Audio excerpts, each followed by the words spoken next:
Hello बच्चों, कैसे हैं आप लोग। और आज फिर से आप लोगों का इस BA concept king YouTube channel पर दिल से स्वागत है। और आज आपका भाई क्लास 12th का मोस्ट इम्पॉर्टेंट चैप्टर 9 जो है प्रगीत और समाज, जो हिंदी से रिलेटेड है, इस चैप्टर का सारांश आज आपका भाई बताने वाला है बड़ी प्यार तरीके से। आप लोगों को इस चैप्टर से संबंधित जो सारांश है वो तो बताया ही जाएगा, लेकिन इस चैप्टर में जितने भी महत्वपूर्ण ऑब्जेक्टिव बनेंगे वो ऑब्जेक्टिव भी आपका भाई बड़ी प्यार से बताएगा। ठीक है, चैप्टर का नाम है प्रगीत और समाज, और पाठ का सारांश आज आपके बीच प्रस्तुत किया जाएगा। और जिसके लेखक होंगे हमारे प्यारे से कवि नामवर सिंह जी। तो ये नामवर सिंह जी हैं और इन्होंने प्रगीत और समाज को अपने इस महान हस्त से, जो कि एक महान कर कलम बन गया है, उसके तहत इसको क्या किया गया है, लिखा गया है। तो आप लोगों से मैं रिक्वेस्ट करूंगा कि इस वीडियो को पूरे रूप से, पूरे तौर तरीके से, अच्छे ढंग से इसको देखना है, ताकि जितने भी ऑब्जेक्टिव बने इस चैप्टर में वे आपसे छूटे नहीं। तो चलिए इस वीडियो को शुरुआत करते हैं। लेकिन वीडियो को शुरू करने से पहले आप लोग इस चैनल पर नए हैं तो चैनल को लाइक सब्सक्राइब करें, वीडियो अच्छा लगे तो लाइक करें, और साथ ही साथ आप लोग कमेंट बॉक्स में जरूर कमेंट करके बतावें कि आप लोगों को ये वीडियो कैसे लगा। तो चलिए शुरू करते हैं इस चैप्टर को। चलिए, तो हमारे प्यारे से कवि नामवर सिंह जी हैं, प्रगीत और समाज के लेखक। पहले हम इनके बारे में जान लें। तो चलिए शुरू करते हैं इनके बारे में, और नामवर सिंह जी के बारे में। प्रगीत और समाज पाठ के लेखक नामवर सिंह जी हैं। बड़े ही अच्छे ढंग से आपका भाई आज बताने वाला है, ध्यान देना है। लेखक का नाम नामवर सिंह है। प्रगीत और समाज जो चैप्टर है, इसके लेखक का नाम नामवर सिंह है। और देख रहे हैं आप लोग, ये नामवर सिंह जो है, इनका जन्म 28 जुलाई 1927 यानी 28 जुलाई जो है, 28 जुलाई 1927 को इनका जन्म हुआ था। और इनका निधन 19 फरवरी 2019 को हुआ था, है ना। एक ट्रिक मैं बताता हूँ याद करने का ट्रिक, जन्म को याद करना है तो 28 जुलाई है, 1927 है। ठीक है, याद करने का ट्रिक यह है, अंत में 27 उसके बाद 28 ऐसे रहेगा। समझ जाना कि क्या नामवर सिंह का जन्म वही है, 28 जुलाई 1927। अब देखो निधन का, इधर भी 19 इधर भी 19 रहेगा, ये समझा जाएगा कि वो उनका निधन है। लेकिन इंपॉर्टेंट चीज क्या है, ये जुलाई और फरवरी इसी में अंतर है। तो 28 जुलाई 1927 को जन्म और 19 फरवरी 2019 को इनका क्या हुआ था, निधन। तो ट्रिक में आपको एक नया कंसेप्ट जोड़ना होगा। ये जुलाई है और ये फरवरी है ना। तो जुलाई और फरवरी को हम सर कैसे याद रखें, तो उसको याद रखने के लिए फिर क्या करेंगे, तो ट्रिक होगा जुलाफर। एक नाम याद रख लो, जुलाफर। जब जुला कहोगे तो जुलाई आएगा, फर कहोगे तो फरवरी आएगा। यानी 28 जुलाई 1927 और निधन में 19 फरवरी 2019। चलिए आगे देखते हैं, इनका निवास स्थान कहाँ था। जो हमारे प्यारे से कवि नामवर सिंह जी है, उनका निवास स्थान कहाँ था, तो इनका निवास स्थान जियनपुर, वाराणसी, उत्तर प्रदेश।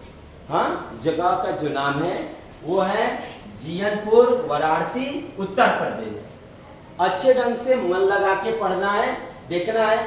नामवर सिंह जी का जो निवास स्थान है वो जियनपुर, वाराणसी, उत्तर प्रदेश है।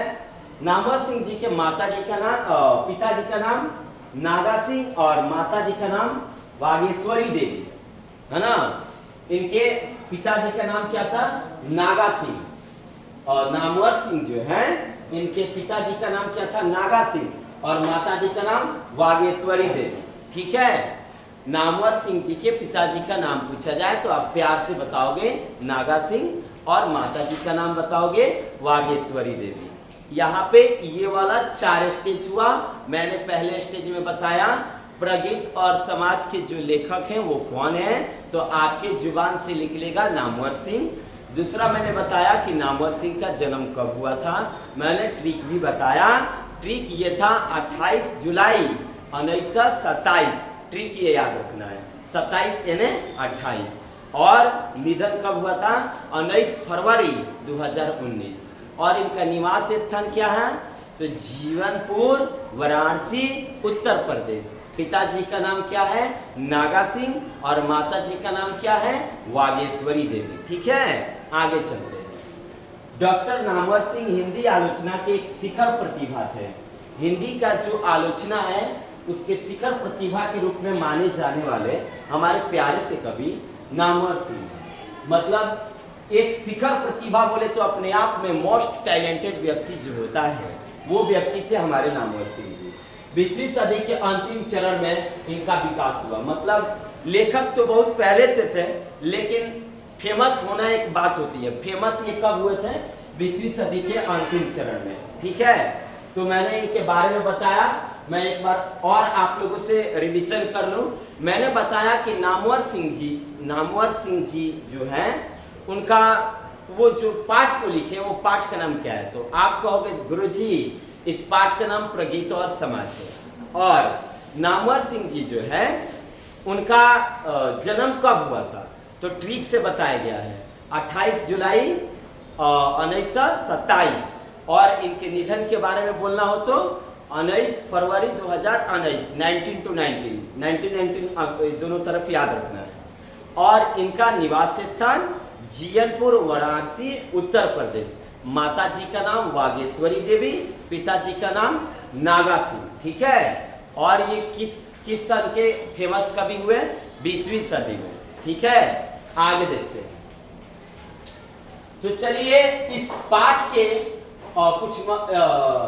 इस पाठ के सारांश को पढ़ने से पहले आपका भाई बताएगा जो हमारे कवि हैं नामवर सिंह जी, उनकी प्रमुख रचनाओं के बारे में। तो आइए शुरू करते हैं उनकी रचनाओं के बारे में। जैसा कि देख रहे हैं उनकी कृतियां, दूसरी परंपरा की खोज किनकी कृति है।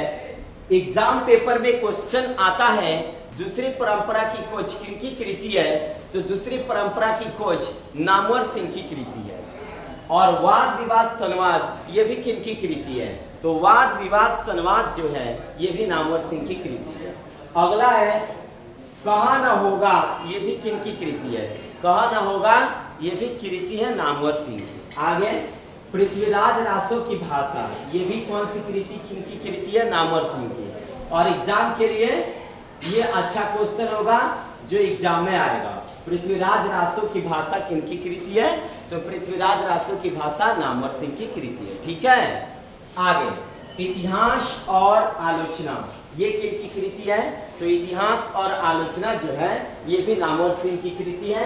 कविता की नई प्रतिमान, कविता की नई प्रतिमान ये भी नामवर सिंह की कृति है। मतलब इन सारे कृतियों में 3 ऐसी कृतियां हैं जो काफी अपने आप में इंपॉर्टेंट है। मैं पूरे में से 3 को बताऊंगा, उन 3 में से एक कोई एग्जाम पेपर में आएगा। तो मैं बता दूं आप लोगों को, दूसरी परंपरा की खोज पहला नंबर याद रखना है। दूसरी परंपरा की खोज किनकी कृति है, तो नामवर सिंह की। आगे वाद विवाद संवाद ये किनकी कृति है, तो वाद विवाद संवाद नामवर सिंह की कृति है। और लास्ट नंबर पृथ्वीराज रासो की भाषा, ये अपने आप में इंपॉर्टेंट है, बहुत ज्यादा इंपॉर्टेंट है। पृथ्वीराज रासो की भाषा किनकी कृति है, तो पृथ्वीराज रासो की जो भाषा है ये नामवर सिंह की कृति है। तो इस तरह से मैंने आपको बताया इनकी कृतियां और उनके बारे में। अब शुरू होगा इस पाठ का सारांश। तो चलिए हम इस पाठ के सारांश को एक नए अंदाज में, नए तरीके से इस बीए कंसेप्ट की यूट्यूब चैनल पर पहली बार ऐसा बताया जाएगा जो आप देख रहे हो। तो प्रगीत और समाज का ये जो निबंध है, प्रगीत और समाज जो है ये एक प्रकार का निबंध है। विद्या में आपसे पूछा जाए कि प्रगीत और समाज क्या है, तो आप बताओगे प्रगीत और समाज ये एक निबंध है। प्रगीत और समाज क्या है, निबंध है। प्रगीत और समाज जो है ये क्या है, प्रगीत और समाज क्या है, प्रगीत और समाज एक क्या है, निबंध है। लेखक कौन है? नामवर सिंह। प्रगीत और समाज के लेखक कौन है? नामवर सिंह। आगे तो चलिए इस पाठ के सारांश को हम शुरू करते हैं। इस पाठ के सारांश को हम शुरू करते हैं। प्रस्तुत निबंध में नामवर सिंह पर गीत के उदय का ऐतिहासिक और सामाजिक कारणों की पड़ताल करते हैं। ये जो बात हुई है इस चैप्टर में, कहते हैं नामवर सिंह जी प्रस्तुत निबंध में नामवर सिंह जी कहते हैं गीत के उदय के ऐतिहासिक और सामाजिक कारणों की पड़ताल करते हैं। जो गीत है, गीत उसका उदय के ऐतिहासिक और सामाजिक जो कारण है उसी के बारे में बताते हैं। क्योंकि आज का जो गीत है, गीत जो है आज का जो गीत है, इसका ये क्या किया है? ऐतिहासिक और सामाजिक कारणों का ये क्या किए हैं? जांच पड़ताल किए हैं, है ना। प्रगीत और समाज, कविता संबंधी प्रश्न, कविता पर समाज का दबाव तीव्रता से महसूस किया जा रहा है ना। ये कहते हैं कविता संबंधी प्रश्न में, ये कहते हैं नामवर सिंह जी, कविता संबंधी प्रश्न, कविता पर समाज का दबाव तीव्रता से महसूस किया जा रहा है। ठीक है। प्रगीत काव्य समाज शास्त्रीय विश्लेषण और सामाजिक व्याख्या के लिए सबसे कठिन चुनौती है। प्रगीत काव्य समाज जो है शास्त्रीय विश्लेषण और सामाजिक व्याख्या के लिए बहुत कठिन चुनौती है। लेकिन प्रगीत धर्मी कविताएं सामाजिक अभिव्यक्ति के लिए पर्याप्त नहीं है ना। कहते हैं स्वयं आचार्य रामचंद्र शुक्ल के काव्य सिद्धांत के आदर्श भी, ये कहते हैं स्वयं आचार्य रामचंद्र शुक्ल के, स्वयं आचार्य रामचंद्र शुक्ल के काव्य सिद्धांत के आदर्श भी प्रबंध काव्य ही थे। लो ध्यान देना है यहाँ पे, अब बात को समझाया जाएगा, सभी बच्चे ध्यान देंगे। क्या बताया जा रहा है यहाँ पे? प्रगीत काव्य समाज शास्त्रीय विश्लेषण और सामाजिक व्याख्या के लिए सबसे कठिन चुनौती है ना। सबसे कठिन चुनौती क्या है? तो सबसे कठिन चुनौती अगर कुछ है तो प्रगीत काव्य समाज शास्त्रीय विश्लेषण और सामाजिक व्याख्या के लिए सबसे कठिन चुनौती है। सामाजिक व्याख्या के लिए सबसे कठिन चुनौती क्या है? आपसे मैं पूछूं, ध्यान देना है। सामाजिक व्याख्या के लिए सबसे कठिन चुनौती क्या है? बताइए। सामाजिक व्याख्या के लिए सबसे कठिन चुनौती क्या है? तो आप कहोगे गुरुजी प्रगीत काव्य समाज शास्त्रीय विश्लेषण, ये सामाजिक व्याख्या के लिए सबसे बड़ी चुनौती है ना। लेकिन प्रगीत धर्मी कविताएं सामाजिक अभिव्यक्ति के लिए पर्याप्त नहीं है। स्वयं आचार्य रामचंद्र शुक्ल जी कहते हैं, उनका भी आदर्श कहते हैं कि वो प्रबंध काव्य ही थे। आचार्य रामचंद्र शुक्ल जी क्या थे? प्रबंध काव्य। आचार्य रामचंद्र शुक्ल जी का जो सिद्धांत था वो किस आदर्श पर था? तो प्रबंध काव्य था। अगर आपसे पूछा जाए प्रबंध काव्य से जुड़े निम्नलिखित में कौन है, तो आपका आंसर क्या आएगा? आचार्य रामचंद्र शुक्ल जी, है ना। ये प्रबंध काव्य से जुड़े थे, इस बात को याद रखना है। प्रबंध काव्य से कौन जुड़े थे? आचार्य रामचंद्र शुक्ल जी। आगे, क्योंकि प्रबंध काव्य में मानव जीवन एक पूर्ण हास्य होता है। प्रबंध काव्य में मानव जीवन क्या होता है? पूर्ण हास्य होता है। प्रबंध काव्य में मानव जीवन कैसा होता है? बताइए। प्रबंध काव्य में मानव जीवन कैसा होता है? आप लोग बताओ। प्रबंध काव्य में मानव जीवन एक पूर्ण हास्य होता है। आगे देखना, मुक्तिबोध के कविताओं नई कविता के अंदर आत्मपरक कविताओं की एक ऐसी प्रवृत्ति थी जो या तो समाज निरपेक्ष थी या फिर जिसकी सामाजिक अर्थवत्ता सीमित थी, है ना। मुक्तिबोध के कविताओं नई कविता के अंदर आत्मपरक कविताओं की एक ऐसी प्रवृत्ति थी जो या तो समाज निरपेक्ष थी या फिर जिसकी सामाजिक अर्थवत्ता सीमित थी। इसलिए व्यापक काव्य सिद्धांत की स्थापना के लिए मुक्तिबोध की कविताओं की आवश्यकता थी। लो यहाँ पे टॉपिक को समझना है, थोड़ा सा उदासीन है लेकिन टॉपिक महत्वपूर्ण है, ध्यान देना है।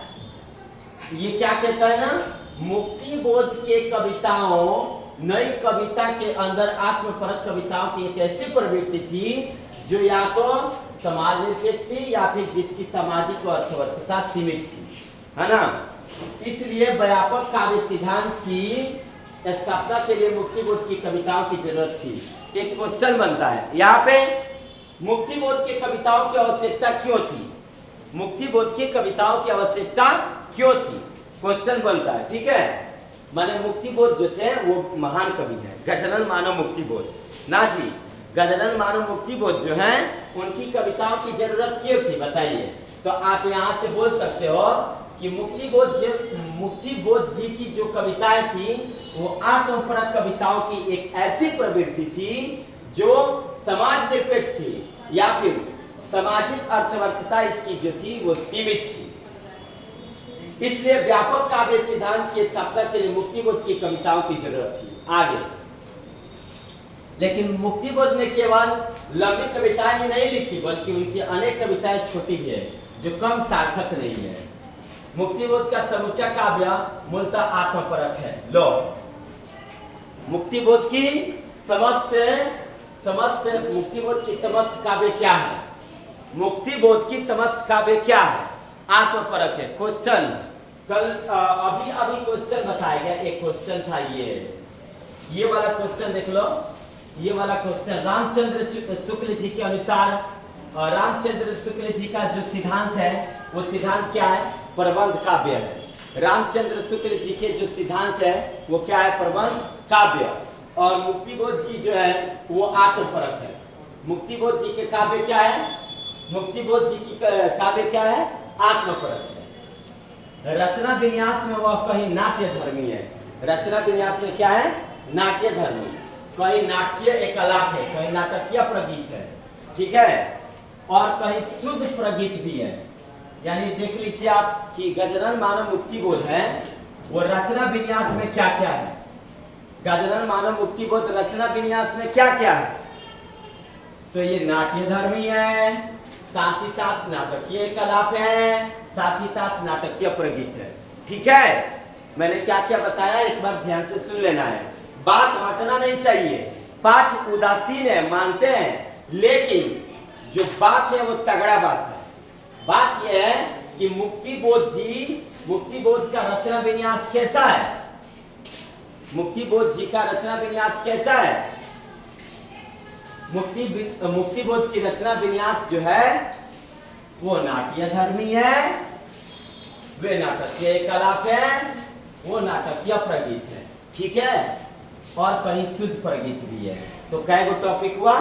4 गो। रुकिए, चारों टॉपिक को एक बार हम बता देते हैं, भागना नहीं है, ध्यान से देखना है अच्छा से।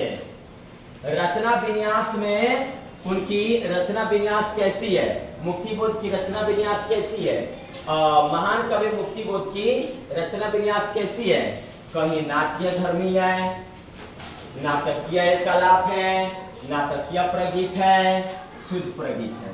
कई टॉपिक हुआ यहाँ पे? 3 2 5, 5 टॉपिक। आगे, आत्मपरकता तथा भावमयता मुक्तिबोध का शक्ति है जो उनकी प्रत्येक कविता की गति और ऊर्जा प्रदान करती है। वाह, मुक्तिबोध के कविताओं में एनर्जी देने वाला क्या है? आत्मपरकता और भावमयता।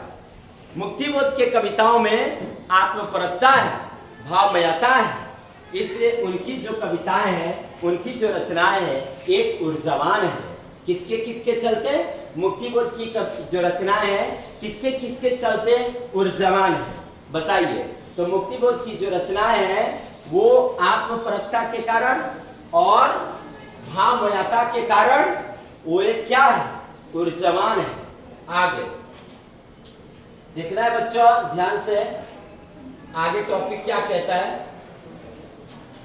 विभिन्न कवियों द्वारा प्रगीतों का निर्माण हमारे साहित्य के मापदंड प्रबंध काव्यों के आधार पर बने हैं, लेकिन यहाँ कविता का इतिहास मुख्यतः प्रगीत मुक्तकों का है। कबीर जी हैं, सूरदास जी हैं, तुलसीदास जी हैं, मीरा जी हैं, रैदास जी हैं इत्यादि संतों ने गेय काव्य को ही लिखा। गेय काव्य मतलब सूरदास जी की जो रचना है, तुलसीदास जी की रचना है, कबीरदास जी की जो रचना है, इत्यादि कई सारे कवि हैं, उन्होंने जो भी रचनाएं किया उन सारे रचनाओं को गेय रूप में ही लिखा, मतलब गीत रूप में ही लिखा। जैसे एक चैप्टर है 8 क्लास में, मोको कहा ढूंढे बंदे मैं तो तेरे पास में, ना देवल में ना मस्जिद ना काबे कैलाश में, खोजी हुआ तो तुरंत ही मिले पल भर के तलाश में। ये कौन लिखे हैं? कबीरदास जी। इस प्रकार के कई सारी रचनाएं उन्होंने लिखा है ना। या फिर सूरदास जी हो गए, या फिर तुलसीदास जी हो गए, या फिर मीरा जी हो गई, या फिर रैदास जी हो गए। इस सारे संत जी ने गेय काव्य ही लिखा।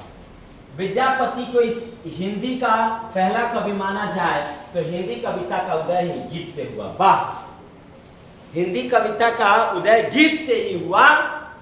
इसमें हिंदी का पहला कवि अगर विद्यापति जी को माना जाए तो इसमें कोई गलती नहीं होगा। हिंदी का पहला कवि अगर विद्यापति जी को माना जाए तो कोई गलती नहीं होगा। विद्यापति जी को हिंदी का पहला कवि माना जाए तो हिंदी का जो उदय हुआ किसके रूप में? हिंदी कविता का उदय किसके रूप में हुआ? गीत के रूप में। हिंदी कविता का उदय किसके रूप में हुआ? गीत के रूप में। हिंदी कविता का उदय किसके रूप में हुआ? गीत के रूप में। किनके श्रेय जाता है इसमें? विद्यापति जी का, है ना। आगे जिसका विकास आगे चलकर संतों और भक्तों की वाणी में हुआ। आगे देखते हैं। सामाजिकता पर आधारित काव्य अकेलेपन के बाद कुछ लोगों ने जनता की स्थिति को काव्य जवार बना दिया, जिससे कविता नितांत सामाजिक हो गई। फिर कुछ ही समय बाद नए कवियों ने कविता में हृदयगत स्थितियां पैदा कर दी। इसके बाद एक दौर ऐसा आया जब अनेक कवियों ने अपने हृदय का दरवाजा तोड़कर एकदम से बाहर निकल आए और व्यवस्था के विरुद्ध जुनून में उन्होंने ढेर सारी सामाजिक कविताएं लिखी डाली। लेकिन यह दौर जल्द ही समाप्त हो गया। कहने का मतलब है, समय जैसे जैसे बदलता है लोगों की सोच वैसे वैसे बदलती है। पहले विद्यापति जी कविताओं की रचना गेय रूप में की है। उसके बाद सूरदास जी, तुलसीदास जी, मीरा जी, रैदास जी, इन सारे लोगों ने कविताओं की रचना गेय रूप में किया। समय बदलता गया, ये गेय रूप हटता गया, गेय रूप हटता गया। बहुत सारे कवि आए, बहुत सारे कवि कविताओं को रचे, लेकिन ये कविताएं जो थी धीरे धीरे संपन्न हो गई, रुक गई। एक कवि की रचना है सो क्या ही अरमान यही हम कुछ करके दिखलाएंगे, मरने वाले अमरों में फिर से नाम लिखवाएंगे। तो ये वाला तो कवि की रचना है ना।